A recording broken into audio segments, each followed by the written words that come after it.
بسم اللہ الرحمن الرحیم۔ داستان ایمان فروشوں کے سلسلے کی نئی ویڈیو پیش خدمت ہے۔ تمام دوستوں سے گزارش ہے کہ ویڈیو کو لائک کریں، چینل کو سبسکرائب کریں اور بیل آئیکن کو پریس کر دیں تاکہ ہر نئی آنے والی ویڈیو آپ کو ملتی رہے۔ 2 روز بعد جمعہ تھا۔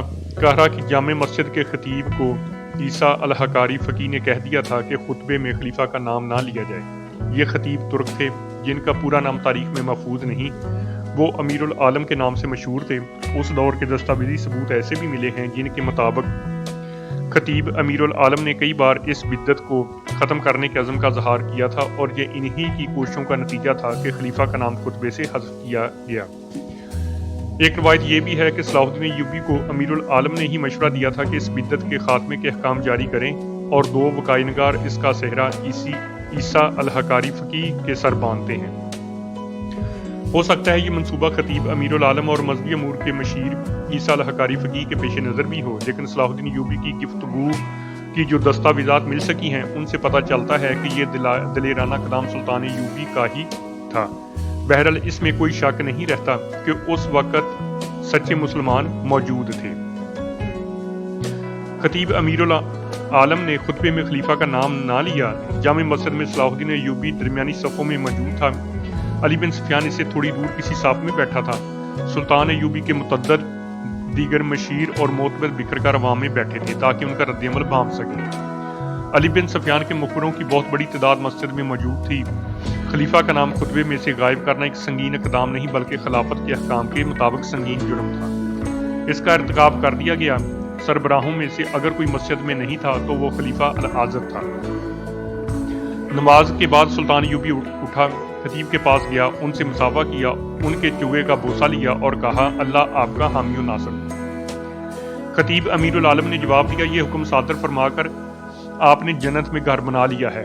واپس چند قدم چل کر سلطان ایوبی رک گیا اور خطیب کے قریب جا کر کہا، اگر آپ کو خلیفہ کا بلاوا آ جائے تو اس کے پاس جانے کی بجائے میرے پاس آ جانا، میں آپ کے ساتھ چلوں گا۔ اگر امیر مصر گستاخی نہ سمجھے، امیر العالم نے کہا، تو عرض کروں کہ باطل اور شرک کے خلاف عمل اور حق گوئی اگر جرم ہے تو اس کی سزا میں اکیلا بھگتوں گا۔ میں آپ کا سہارا نہیں ڈھونڈوں گا۔ خلیفہ نے بلایا تو اکیلا جاؤں گا۔ میں نے خلیفہ کے نام کو آپ کے حکم سے نہیں، خدا کے حکم سے حذف کیا ہے۔ میں آپ کو مبارکباد پیش کرتا ہوں۔ شام کے بعد صلاح الدین ایوبی علی بن سفیان، بہاؤالدین شداد اور چند ایک اور مشیروں سے دن کی رپورٹ لے رہا تھا۔ سارے شہر میں شہریوں کے بیس میں مخبر اور جاسوس پھیلا دیے گئے تھے جنہوں نے لوگوں کی رائے معلوم کر لی تھی۔ علی بن سفیان نے سلطان ایوبی کو بتایا کہ کہیں سے بھی اسے ایسی اطلاع نہیں ملی جہاں کسی نے یہ کہا ہو کہ خطبے میں خلیفہ کا نام نہیں لیا گیا تھا۔ علی بن سفیان کے بعض آدمیوں نے 2-3 جگہوں پر یہ بھی کہا کہ جامع مسجد کے خطیب نے آج خطبے میں خلیفہ کا نام نہیں لیا تھا، یہ اس نے بہت برا کیا ہے۔ اس پر کچھ آدمی اس طرح حیران ہوئے جیسے انہیں معلوم ہی نہیں کہ خطبے میں خلیفہ کا نام لیا گیا تھا یا نہیں۔ ان میں سے 4-5 نے اس قسم کے خیالات کا اظہار کیا کہ اس سے کیا فرق پڑتا ہے، خلیفہ خدا یا پیغمبر تو نہیں۔ ان اطلاعات سے سلطان ایوبی کو اطمینان ہو گیا کہ عوام کے جس رد عمل سے اسے ڈرایا گیا تھا اس کا کہیں بھی اظہار نہیں ہوا۔ سلطان ایوبی نے اسی وقت سلطان نور الدین زنگی کے نام پیغام لکھا جس میں اسے اطلاع دی کہ اس نے جمعے کے خطبے میں سے خلیفہ کا نام نکلوا دیا ہے۔ عوام کی طرف سے اچھے رد عمل کا اظہار ہوا ہے، لہذا آپ بھی مرکزی خلافت کو خطبے سے خارج کر دیں۔ اب لبیل کا طویل پیغام لکھ کر اس نے حکم دیا کہ قاصد کو الصبح روانہ کر دیا جائے جو یہ پیغام نور الدین زنگی کو دے کر واپس آ جائے۔ اس کے بعد اس نے علی بن سفیان سے کہا کہ خلیفہ کے محل میں جاسوسوں کو چکنا کر دیا جائے، وہاں ذرا سی بھی مشکوک حرکت ہو تو فوراً اطلاع دیں۔ رجب کو سلطان ایوبی جانتا تھا، اسے یہ بھی معلوم تھا کہ رجب خلیفہ کا منہ چڑھا نائب سالار ہے۔ سلطان ایوبی نے علی بن سفیان سے کہا، رجب کے ساتھ ایک آدمی سائے کی طرح لگا رہنا چاہیے۔ اس رات خلیفہ کی محفل عیش و طرب میں رجب نہیں تھا، وہ سلطان ایوبی کے قتل کا انتظام کرنے چلا گیا تھا۔ اسے حسن میں صبا کے حشیشین سے ملنا تھا۔ خلیفہ روزمرہ کی طرح باہر کی دنیا سے بے خبر اور ارارہ کے طلسماتی حسن اور ناز و ادا میں گم تھا۔ اسے کسی نے بتایا ہی نہیں تھا کہ خطبے میں سے اس کا نام حذف ہو چکا ہے۔ وہ خوش تھا کہ صلاح الدین ایوبی کے قتل کا انتظام होने वाला है। उम्मे रारा ने इसे जल्दी सुलाने और बेहोश करने के लिए ज्यादा शराब पिला दी और शराब में ख्वाब आवर सफूफ भी मिला दिया। इस बूढ़े से जल्दी छुटकारा हासिल करने के लिए वो यही नुस्खा इस्तेमाल किया करती थी। उसे सुलाकर और कंदीलें बुझाकर वो कमरे से निकल गई। वो अपने मखसूस कमरे की तरफ जा रही थी जिसमें रजब रात को चोरी छुपे उसके पास आया करता था। वो कमरे में दाखिल हुई ही थी कि कुवाड़ों के पीछे से किसी ने उस पर कंबल फेंका। उसकी आवाज भी ना निकलने पाई थी कि उसके मुंह पर जहां पहले ही कंबल लिपट गया था एक और कपड़ा बांध दिया गया। उसे किसी ने कंधों पर डाल दिया और कमरे से निकल गया। ये दो आदमी थे। वो महल की बोलबलियों और चोर रास्तों से वाकिफ मालूम होते थे। वो अंधेरी सीढ़ियों पर चढ़ गए। ऊपर से उन्होंने रस्सा बांधकर नीचे लटकाया। लड़की को कंधों पर डाले हुए वो आदमी रस्से से नीचे उतर गया। इसके पीछे दूसरा उतरा और दोनों अंधेरे में गायब हो गए। कुछ दूर 4 घोड़े खड़े थे और उनके पास 2 आदमी बैठे हुए थे। उन्होंने अपने साथियों को अंधेरे में आते देखा और ये भी देख लिया कि एक ने कंधे पर कुछ उठा रखा है। वो घोड़ों को आगे ले गए। सब घोड़ों पर सवार हो गए। एक सवार ने लड़की को अपने आगे डाल लिया। इनमें से किसी ने कहा, घोड़ों को अभी दौड़ाना नहीं, टापू सारे शहर को जगा देंगे। घोड़े आहिस्ता आहिस्ता चलते गए और शहर से निकल गए। यह सलाहुद्दीन अय्यूबी का काम है। अमीर मिस्र के सिवा ऐसी जुर्रत और कोई नहीं कर सकता। इसके सिवा और हो ही कौन सकता है। कसरे खिलाफत में यही शोर होगा बपा था कि उम्मे अरारा को सलाहुद्दीन अय्यूबी ने अगवा कराया है। रजब वापस आ गया था। महल के कोने कोने की तलाशी ली जा चुकी थी। महाफिज दस्ता कमानदारों के अताब का निशाना बना हुआ था। खुद कमानदार भी सिपाहियों की तरह थर थर कांप रहे थे। एक लड़की का अगवा मामूली वारदात नहीं थी और लड़की भी ऐसी जिसे खलीफा हरम का हीरा समझता था। महल के पिछवाड़े एक रस्सा लटक रहा था। जमीन पर पांवों के निशान थे जो थोड़ी दूर जाकर घोड़ों के निशानात में खत्म हो गए थे। इनसे यह सबूत मिल गया था कि लड़की को रस्से से उतारा गया है। इस शक का इजहार भी किया गया था कि लड़की अपनी मर्जी से किसी के साथ गई है। खलीफा ने इस शक को मुस्तरद कर दिया था। तो वो कहता था कि उम्मे अरारा इस पर जान छिड़कती थी। ये सलाहुद्दीन अय्यूबी का काम है, रजब ने अल आज़द से कहा। कसरे खिलाफत में हर किसी की जुबान पर यही अल्फाज हैं कि इसके सिवा और कोई भी ऐसी जुर्रत नहीं कर सकता। हर किसी के कानों में ये अल्फाज रजब ने ही डाले थे। उसे जो ही उम्मे अरारा की गुमशुदगी की इत्तला मिली थी, उसने सारे महल में घूम फिर कर हर किसी से लड़की के मुतालिक पूछा और हर किसी से कहा था ये सुल्तान अय्यूबी का काम है। कसरे सदारत के आला हुकाम से अदना मुलाजम तक इन्हीं अल्फाज को दोहराए चले जा रहे थे। और जब ये अल्फाज खलीफा अल आज़द के कानों में पड़े तो उसने जरा भर सोचने की जरूरत न समझी कि ये अल्फाज बेबुनियाद, कि ये इल्जाम बेबुनियाद हो सकता है। इसके कानों में ये तो पहले ही डाला जा चुका था कि सुल्तान अय्यूबी औरतों का शिदाई है। उम्मे अरारा ने उसे ये बताया था कि सलाहुद्दीन अय्यूबी हरम की 4 लड़कियों को खराब कर चुका है। खलीफा ने उसी वक्त अपने खुसूसी कासद को बुलाया और उसे कहा कि अमीर मिस्र के पास जाओ और उसे कहो कि पर्दे में लड़की वापस कर दो। मैं कोई कार्रवाई नहीं करूंगा। जिस वक्त खलीफा कासद को यह पैगाम दे रहा था उस वक्त काहरा से 10-12 मील दूर 3 शुतर सवार काहरा की तरफ खरामा खरामा आ रहे थे। वो मिस्र की फौज के गश्ती संतरी थे। मिस्र के सियासी हालात चूंकि अच्छे नहीं थे, जासूसों और तखरीबकारों की सरगर्मियां रुकने की बजाय बढ़ती जा रही थीं। सुल्तान अय्यूबी को अच्छी तरह मालूम था कि मुल्क में गद्दारी और बगावत की चिंगारियां भी सुलग रही हैं। उस सुडानी फौज की तरफ से जिसे उसने बरतरफ कर दिया था, खतरा पूरी तरह टला नहीं था। उस फौज के कमांडर, ओहदेदार और सिपाही तजर्बाकार अस्करी थे। किसी भी वक्त मुल्क के लिए खतरा बन सकते थे। सबसे बड़ा खतरा तो यह था कि सुल्तान अय्यूबी के मुखालफी ने सलीबियों से दोस्ताना कर रखा था। उनके जासूसों को वो पनाह, अड्डा और मदद मुहैया करते थे। इन खतरात के पेश नजर दारुल हुकूमत से बहुत दूर दूर और हर तरफ फौज के चंद एक दस्ते रखे गए थे। इनके गश्ती सेंतरी दिन रात सहराओं और टीलों टेकरियों के इलाकों में घोड़ों और ऊंटों पर गश्त करते रहते थे ताकि आने वाले खतरे की इतला कबल अज़ वक्त दी जा सके। वो 3 शुतरसवार इन्हीं दस्तों के गश्ती सेंतरी थे जो अपनी जिम्मेदारी के इलाके में गश्त करके वापस आ रहे थे। आगे मट्टी और पत्थरों की पहाड़ियों और चट्टानों का वसी इलाका था। वो एक वादी में से गुजर रहे थे। इन्हें किसी औरत की आहोजारी सुनाई दी। मर्दाना आवाजें भी सुनाई दी। इनसे साफ पता चलता था कि लड़की पर जबरदस्ती की जा रही है। एक शुतरसवार उतरा और उस चट्टान पर चढ़ गया जिसकी दूसरी तरफ से आवाजें आ रही थी। उसने छुप कर देखा, उधर 4 घोड़े खड़े थे और 4 आदमी भी थे। चारों सूडानी हबशी थे। एक बड़ी ही खूबसूरत लड़की थी जो दौड़ी जा रही थी। एक हबशी ने उसे पकड़ लिया और उसे बाजुओं में दबोच कर उठा लिया और उसे अपने साथियों के दरमियान खड़ा करके उसके सामने घुटनों के बल हो गया। उसने अपने सीने पर हाथ बांधकर कहा, तुम मुकद्दस लड़की हो, अपने आप को तकलीफ में डालकर हमें गुनाहगार ना करो। देवताओं का कहर हमें जला डालेगा या हमें पत्थर बना देगा। मैं मुसलमान हूँ, लड़की ने चिल्लाकर कहा। तुम्हारे देवताओं पर लानत भेजती हूँ, मुझे छोड़ दो वरना मैं तुम सबको खलीफा के कुत्तों से बोटी बोटी करा दूंगी। तुम अब खलीफा की मलकियत नहीं, एक हबशी ने उसे कहा, अब तुम इस देवता की मलकियत हो जिसके हाथ में आसमान की बिजलियों का कहर, नागों का जहर और शेरों की ताकत है। उसने तुम्हें पसंद कर लिया है।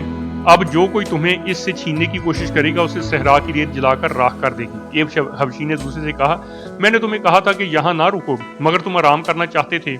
इसे बंधा हुआ चले चलते और शाम से पहले पहले मंजिल पर पहुंच जाते।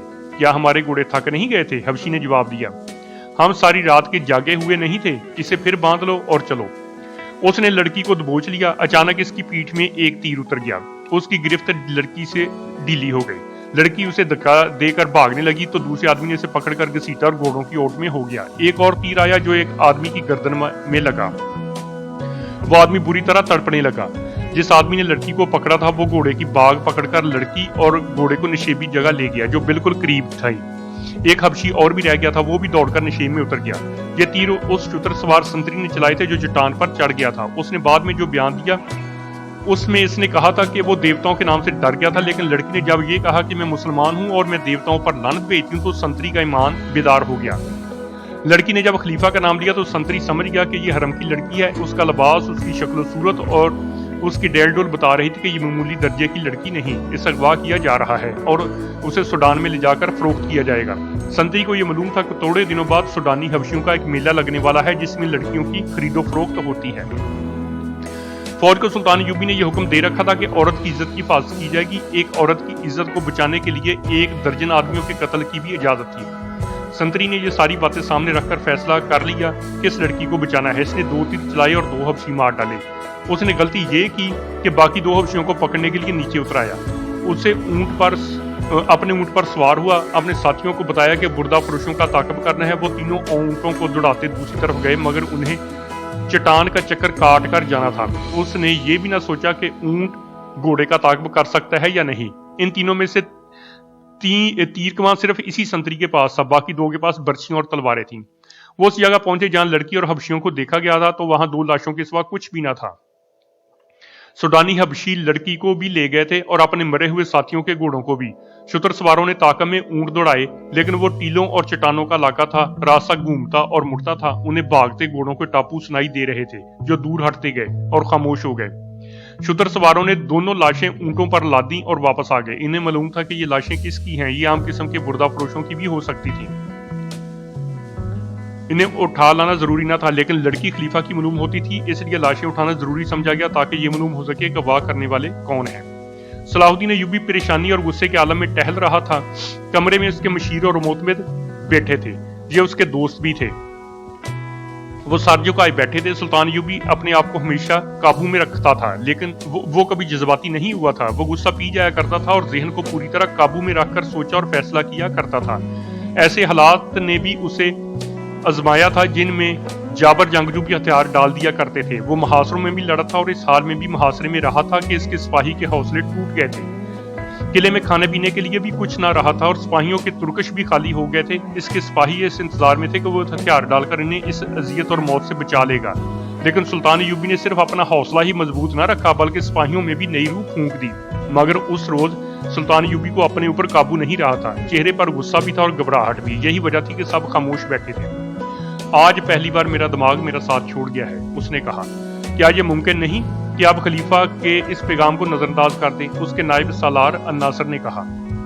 मैं इसी कोशिश में मसरूफ हूँ, सुल्तान अय्यूबी ने कहा, लेकिन इल्जाम की नोयत देखो जो मुझ पर आयद किया गया है। मैंने इसके हरम की एक लड़की अगवा कराई है। अस्तगफिरुल्लाह, अल्लाह मुझे माफ करे। उसने मेरी तौहीन में कोई कसर नहीं छोड़ी। पैगाम पल के धमकी कासद की जबानी भेजी है। वो मुझे बुला लेता, मेरे साथ बराह रास्त बात करता। मैं फिर भी यही मशवरा दूंगा कि अपने आप को ठंडा कीजिए, बहाउद्दीन शुद्दाद ने कहा। मैं सोच ये रहा हूँ कि क्या वाकई हरम से कोई लड़की अगवा हुई है, सुल्तान अय्यूबी ने कहा। यह झूठ मालूम होता है। उसे पता चल गया होगा कि मैंने खुतबे में से उसका नाम निकलवा दिया है। इसके जवाब में उसने मुझ पर यह इल्जाम लगाकर कि मैंने उसके हरम की एक लड़की अगवा कराई है, इंतकाम लेने की कोशिश की है। सुल्तान अय्यूबी ने ईसा अल-हकारी फकीह से कहा, एक हुक्मनामा मिस्र की तमाम मस्जिदों के नाम जारी कर दो कि आइंदा किसी मस्जिद में खुतबे में खलीफा का जिक्र नहीं किया जाएगा। आप उसके यहाँ चले जाएं और उससे बात करें। अल नासर ने कहा, उसे साफ अल्फाज में बता दें कि खलीफा कौम की इज्जत का निशान होता है, लेकिन उसका हुक्म नहीं चल सकता, खुसूसन इस सूरत हाल में जब हालात जंगी हैं और दुश्मन का खतरा बाहर से भी है, अंदर से भी मौजूद है। मैं तो यहाँ तक मशवरा दूंगा कि इसके मुहाफ़िज़ दस्ते की नफरी कम कर दें, सूडानी हबशियों की जगह मिस्री दस्ता रखें और उसके महल के अखराजात कम कर दें। मैं इसके नताइज से आगाह हूँ, हमें मुकाबला करना ही पड़ेगा, हमें अल्लाह पर भरोसा रखना चाहिए। मैंने हमेशा अपने अल्लाह पर भरोसा किया है, सुल्तान यूबी ने कहा। खुदाई जुल जलाल मुझे इस जिल्लत से भी बचा लेगा। दरबान अंदर आया, सब ने उसकी तरफ देखा। उसने कहा, सहरा के गश्ती दस्ते का कमांडर अपने 3 सिपाहियों के साथ आया है, वो सूडानियों की लाशें लाए हैं। सब ने दरबान की मुदाखलत को अच्छी नजर से न देखा।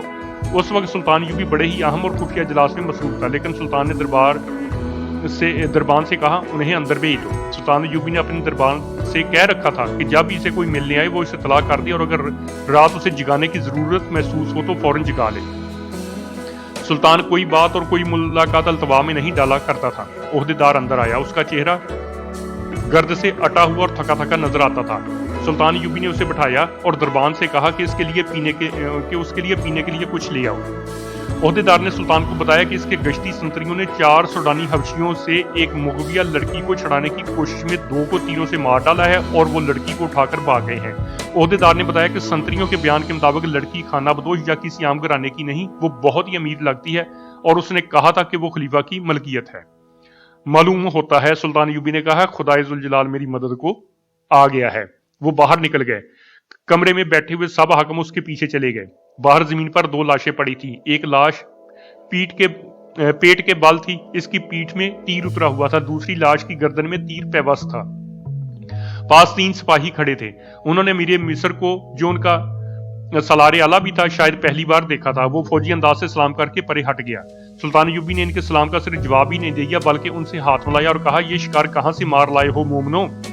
उस संतरी ने, जिसने चट्टान से तीर चलाकर 2 आदमियों को मारा था, सुल्तान यूबी को सारा वाकया पूरी तफसील से सुना दिया। क्या यह मुमकिन हो सकता है कि वो लड़की खलीफा की ही दाश्ता हो? सुल्तान यूबी ने अपने मशीरों से पूछा। मालूम यही होता है, अली बिन सुफियान ने कहा। उनके खंजर देखिए। उसने 2 खंजर सुल्तान यूबी को दिखाई। जिस वक्त सिपाही वाकया सुना रहा था, अली बिन सुफियान लाशों की तलाशी ले रहा था। उन्होंने सूडान का कबायली लिबास पहन रखा था। कपड़ों के अंदर उनके कमरबंद थे, जिनके साथ एक खंजर था। ये खलीफा के हिफाजती दस्ते के खास साख्त के खंजर थे। उनके दस्तों पर कसरे खिलाफत की मोहरें लगी हुई थी। अली बिन सुफियान ने कहा, अगर उन्होंने ये खंजर चोरी नहीं किए तो ये दोनों कसरे खिलाफत के हिफाजती दस्ते के सिपाही हैं। ये कहा जा सकता है कि लड़की वही है जो खलीफा के हरम से अगवा हुई और अगवा करने वाले खलीफा के मुहाफिजों में से हैं। लाशें उठाओ और खलीफा के पास ले चलो, सुल्तान यूबी ने कहा। पहले यकीन कर लिया जाए कि ये वाकई खलीफा के मुहाफिजों में से हैं, अली बिन सुफियान ने कहा और वहां से चला गया। ज्यादा वक्त नहीं गुजरा था कि अली बिन सुफियान के साथ कसरे खिलाफत का एक कमांडर आ गया। इसे दोनों लाशें दिखाई गई। उसने फौरन पहचान लिया और कहा, ये दोनों मुहाफिज दस्ते के सिपाही हैं। गुज़श्ता 3 रोज से छुट्टी पर थे। इनकी छुट्टी 7 दिन रहती थी। कोई और सिपाही भी छुट्टी पर है? सुल्तान यूबी ने पूछा। 2 और हैं। क्या वो उनके साथ छुट्टी पर गए थे? इकट्ठे गए थे, कमांडर ने जवाब दिया। और एक ऐसा इंकशाफ किया जिसने सबको चौंका दिया। उसने कहा, ये सूडान के ऐसे कबीले से तलक रखते हैं जो खूनख्वारी में मशहूर है। इनमें फिरौनों के वक्त की कुछ रस्में चली आ रही हैं। ये कबीला हर 3 साल बाद एक जश्न मनाता है। ये एक मेला होता है जो 3 दिन और 3 रातें रहता है। दिन ऐसे मुकर्रर करते हैं जिनकी 4थी रात चांद पूरा होता है। मेले में वो लोग भी जाते हैं जिनका इस कबीले के साथ कोई तलक नहीं होता। वो सिर्फ अय्याशी के लिए जाते हैं। मेले में लड़कियों की खरीदो फरोख्त के लिए बाकायदा मंडी लगती है। इस मेले से 1 माह पहले ही इर्द गिर्द बल्कि काहरा तक के लोग जिनकी बेटियां जवान हो गई हैं होशियार और चौकस हो जाते हैं। वो लड़कियों को बाहर नहीं जाने देते। इन दिनों खाना बदोश भी इस इलाके से दूर चले जाते हैं। लड़कियां अगवा होती हैं और इस मेले में फरोख्त हो जाती हैं। ये चारों सूडानी इसी मेले के लिए छुट्टी पर गए थे। मेला 3 रोज बाद शुरू हो रहा है। क्या इनके मतलब ये कहा जा सकता है कि खलीफा के हरम की लड़की उन्होंने अगवा की होगी? अली बिन सुफियान ने पूछा। मैं यकीन से नहीं कह सकता, कमांडर ने जवाब दिया। ये कह सकता हूँ कि इन दिनों में इस कबीले के लोग जान का खतरा मोल लेकर भी लड़कियां अगवा करने की कोशिश करते हैं और ये खूनख्वार इतने होते हैं कि अगर किसी लड़की के वारस मेले में चले जाएं और अपनी लड़की लेने की कोशिश करें तो उन्हें कत्ल कर दिया जाता है। लड़कियों के गाहकों में मिस्र के अमीर, वजीर और हाकम भी होते हैं। मेले में ऐसे आर्जी कहवा खाने भी खुल जाते हैं जहाँ जुआ, शराब और औरत के शदाई दौलत लुटाती हैं। इस जश्न की आखिरी रात बड़ी पुरस्कार होती है। किसी खुफिया जगह एक नौजवान और गैर मामूली तौर पर हसीन लड़की को कुर्बान किया जाता है।